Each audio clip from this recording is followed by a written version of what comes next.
मैं मेरे प्रधानमंत्री जी का हृदय से आभार प्रकट करता हूं कि आज उन्होंने एक ऐतिहासिक फैसला लेते हुए, क्योंकि दशकों से इसके ऊपर राजनीति होती रही है और तमाम राजनीतिक दलों ने समय समय पर इसको एक राजनीतिक हथियार बनाने का प्रयास किया। हम सब ने देखा कि जब जब चुनाव आते हैं या अलग अलग राज्यों में चुनाव आते हैं तो सिर्फ जाति आधारित जनगणना को जितने भी विपक्ष के दल हैं उन्होंने इसको मुद्दा बनाकर मजबूती से उठाने का काम किया। और विपक्ष में खास तौर पर ऐसी प्रमुख पार्टियां, कांग्रेस सबसे बड़ी पार्टी, राजद, सपा जैसी पार्टियां, ये वो पार्टियां हैं जिन्होंने हमेशा इसके लिए बोलने का तो काम किया पर इसको चरितार्थ करने के लिए कतई कभी कोई प्रयास नहीं किया। आखिरी बार जातीय जनगणना हुई थी 1931 में, 1931 में, लगभग 100 साल आज होने को आए। 47 में देश आजाद हो गया। तो जिन लोगों को इस बात की चिंता है, आजादी के बाद अधिकांश समय तक केंद्र की सत्ता में कौन लोग थे?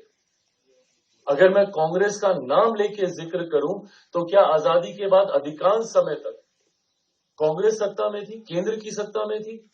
अलग अलग राज्यों में इनके अपने मुख्यमंत्री थे, पूर्ण बहुमत की सरकारें उन राज्यों में इनकी थी।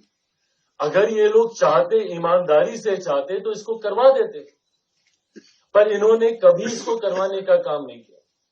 जनगणना तो छोड़िए, इन्होंने अपने अपने राज्यों में जहां पे इनके मुख्यमंत्री थे वहां पे इन्होंने सर्वे तक कराने का काम नहीं किया, क्योंकि जनगणना पूरी तरीके से केंद्र सरकार के अधिकार का विषय है और जिन जिन राज्यों में हुआ है वो सर्वे के माध्यम से हुआ और कुछ राज्यों में तो बिना पारदर्शिता के हुआ है। भगवान जाने कि उसमें कितनी सच्चाई है और कितने सही ढंग से इन्होंने किया है। मैं मेरे प्रधानमंत्री जी का हृदय से आभार प्रकट करता हूं कि आज उन्होंने एक ऐतिहासिक फैसला लेते हुए, क्योंकि दशकों से इसके ऊपर राजनीति होती रही है और तमाम राजनीतिक दलों ने समय समय पर इसको एक राजनीतिक हथियार बनाने का प्रयास किया।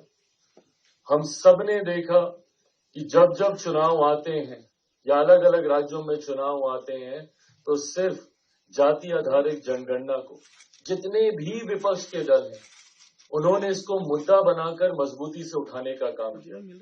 और विपक्ष में खास तौर पर ऐसी प्रमुख पार्टियां, कांग्रेस सबसे बड़ी पार्टी, राजद, सपा जैसी पार्टियां, ये वो पार्टियां हैं जिन्होंने हमेशा इसके लिए बोलने का तो काम किया पर इसको चरितार्थ करने के लिए कतई कभी कोई प्रयास नहीं किया। आखिरी बार जातीय जनगणना हुई थी 1931 में, 1931 में, लगभग 100 साल आज होने को आए। 47 में देश आजाद हो गया। तो जिन लोगों को इस बात की चिंता है, आजादी के बाद अधिकांश समय तक केंद्र की सत्ता में कौन लोग थे? अगर मैं कांग्रेस का नाम लेके जिक्र करूं तो क्या आजादी के बाद अधिकांश समय तक कांग्रेस सत्ता में थी, केंद्र की सत्ता में थी? अलग अलग राज्यों में इनके अपने मुख्यमंत्री थे, पूर्ण बहुमत की सरकारें उन राज्यों में इनकी थी। अगर ये लोग चाहते, ईमानदारी से चाहते तो इसको करवा देते, पर इन्होंने कभी इसको करवाने का काम नहीं किया। जनगणना तो छोड़िए, इन्होंने अपने अपने राज्यों में जहां पे इनके मुख्यमंत्री थे वहां पे इन्होंने सर्वे तक कराने का काम नहीं किया, क्योंकि जनगणना पूरी तरीके से केंद्र सरकार के अधिकार का विषय है और जिन जिन राज्यों में हुआ है वो सर्वे के माध्यम से हुआ और कुछ राज्यों में तो बिना पारदर्शिता के हुआ है। भगवान जाने कि उसमें कितनी सच्चाई है और कितने सही ढंग से इन्होंने किया है।